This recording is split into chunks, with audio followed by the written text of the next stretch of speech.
ಶಿರಾ ನಗರದ ಪ್ರವಾಸಿ ಮಂದಿರದಲ್ಲಿ ಕರ್ನಾಟಕ ಸರ್ಕಾರದ ದೆಹಲಿ ವಿಶೇಷ ಪ್ರತಿನಿಧಿ ಹಾಗೂ ಶಿರಾ ಕ್ಷೇತ್ರದ ಶಾಸಕರಾದ ಡಾ ಟಿಬಿ ಜಯಚಂದ್ರ ಅವರನ್ನ ಭೇಟಿ ಮಾಡಿ ತಾಲೂಕು ಅಂಗನವಾಡಿ ಕಾರ್ಯಕರ್ತೆಯರ ನಿಯೋಗ ವಿವಿಧ ಬೇಡಿಕೆಗಳ ಈಡೇರಿಕೆಗಾಗಿ ಮನವಿ ಸಲ್ಲಿಸಿದರು. ಜೊತೆಗೆ ತಾಲೂಕಿನಲ್ಲಿ ಕಾರ್ಯನಿರ್ವಹಿಸುತ್ತಾ ಇರುವ ಅಂಗನವಾಡಿ ಕಾರ್ಯಕರ್ತೆಯರು ಹಾಗೂ ಸಹಾಯಕಿಯರಿಗೆ ನಿವೇಶನ ನೀಡುವಂತೆ ಒತ್ತಾಯಿಸಿ ಮನವಿ ಪತ್ರ ಸಲ್ಲಿಸಲಾಯಿತು.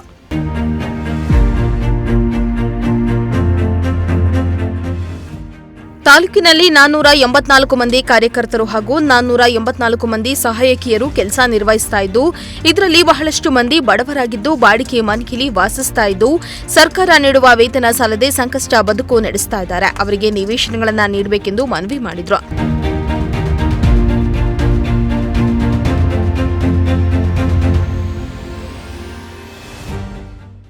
ಎಲ್ಲರಿಗೂ ಒಂದೇ ಕಡೆ ನಿವೇಶನ ನೀಡಲು ಸಾಧ್ಯವಾಗದಿದ್ದರೆ ಅವರು ಕೆಲಸ ಮಾಡುವ ಕಡೆ ನೀಡಿದರೆ ಅನುಕೂಲ ಆಗತ್ತೆ. ಕೆಲವರ ಬಿಪಿಎಲ್ ಪಡಿತರ ಚೀಟಿಯನ್ನ ಹೆಚ್ಚು ಆದಾಯ ಹೊಂದಿದ್ದಾರೆಂದು ಪಡಿತರ ಚೀಟಿಯನ್ನ ರದ್ದು ಮಾಡಲಾಗಿದೆ.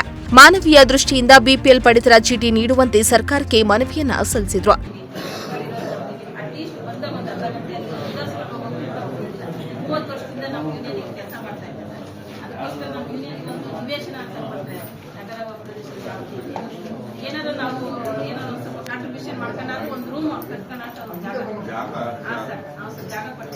ಈ ಸಂದರ್ಭದಲ್ಲಿ ತಾಲೂಕು ಅಧ್ಯಕ್ಷರಾದ ಎಚ್ಎನ್ ಕಲಾವತಮ್ಮ, ಪ್ರಧಾನ ಕಾರ್ಯದರ್ಶಿ ಮೀನಾಕ್ಷಿ, ಖಜಾಂಚಿ ವನಜಾಕ್ಷಿ, ಲಲಿತಮ್ಮ, ಲಕ್ಷ್ಮಮ್ಮ, ಕೆಂಪಮ್ಮ, ಚಂದ್ರಿಕಾ ಇನ್ನಿತರರು ಹಾಜರಿದ್ದರು.